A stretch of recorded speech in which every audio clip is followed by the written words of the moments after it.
नमस्कार साथियों, online classes में आपका स्वागत है। मैं आज आपके लिए BA part third year Hindi literature में अलंकार के बारे में बताऊंगा। तो अलंकार की सबसे पहले परिभाषा देखते हैं कि काव्य में अलंकार वे तत्व हैं जो भाव अभिव्यक्ति को सौंदर्यवान बनाने के लिए प्रयुक्त किए जाते हैं।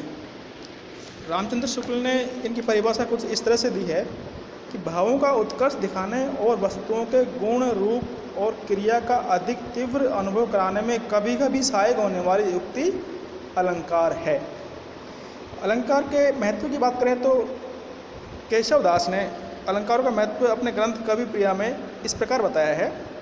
यद्यपि सुजाति सुलक्षणी सुवर्ण सरस सुवर्त भूषण बिनुन विराजे कविता बनिता मित, अर्थात उच्च जाति, शुभ सामुद्रिक लक्षण, सुंदर रंग, प्रेमपूर्ण हृदय तथा मधुर स्वभाव युक्त वनिता स्त्री भी आभूषण रहित होने पर अच्छी नहीं लगती, उसी प्रकार उत्तम जाति, लक्षण, वर्ण, रस और छंद वाली परंतु अलंकार विहीन कविता पाठक के मन को नहीं भाती है।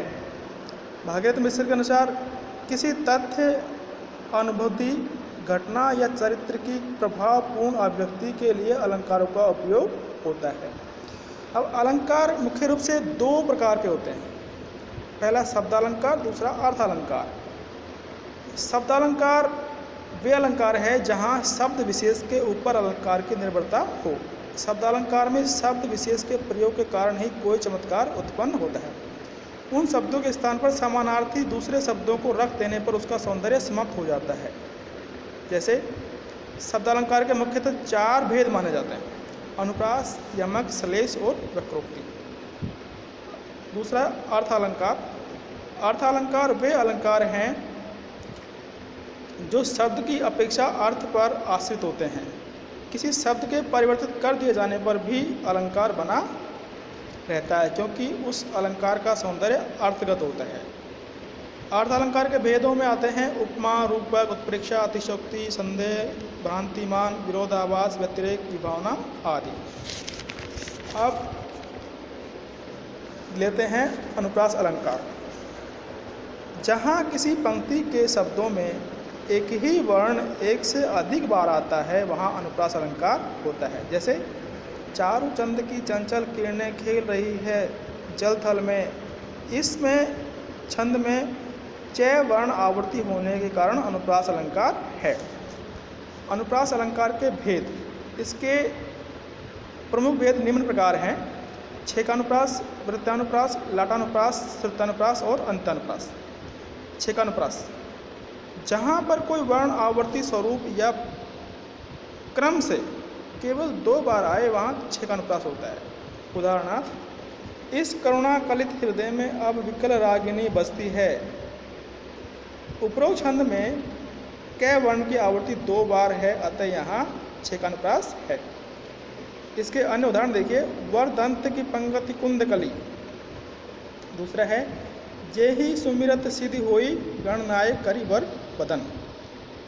वृत्तानुप्रास, जहाँ किसी पंक्ति में एक वर्ण अथवा अनेक वर्णों की आवृत्ति कई बार हो, वहाँ वृत्तानुप्रास अलंकार होता है। उदाहरण के लिए लीजिए: तरनी तनुजा तट तमाल तरवर बहु छाए।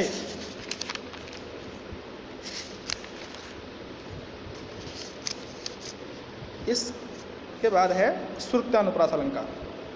जिस पंक्ति के अनेक ऐसे वर्णों का प्रयोग मिले जिनका उच्चारण स्थान एक हो, वहाँ श्रुतानुप्रास होता है। जैसे तेहि निसी में सीता पह जाई, त्रिजटा कही सब कथा सुनाई।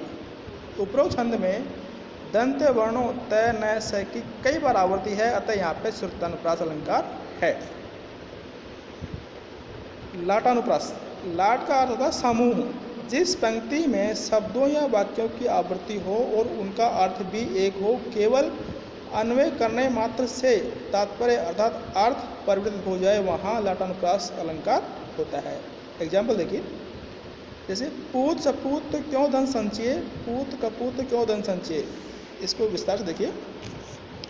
सुपुत्र के लिए धन संचय की आवश्यकता नहीं है, क्योंकि वह अर्जन की क्षमता रखता है। दूसरी ओर कुपुत्र के लिए धन संचय का कोई महत्व नहीं है, क्योंकि वह अपने अविवेक से उस धन को अविलंब समाप्त कर देगा। उपरोक्त छंद में शब्दों की आवृत्ति होने के साथ तात्पर्य मात्र से उसका अर्थ बदल जाता है, अतः यहाँ लाटानुप्रास अलंकार है।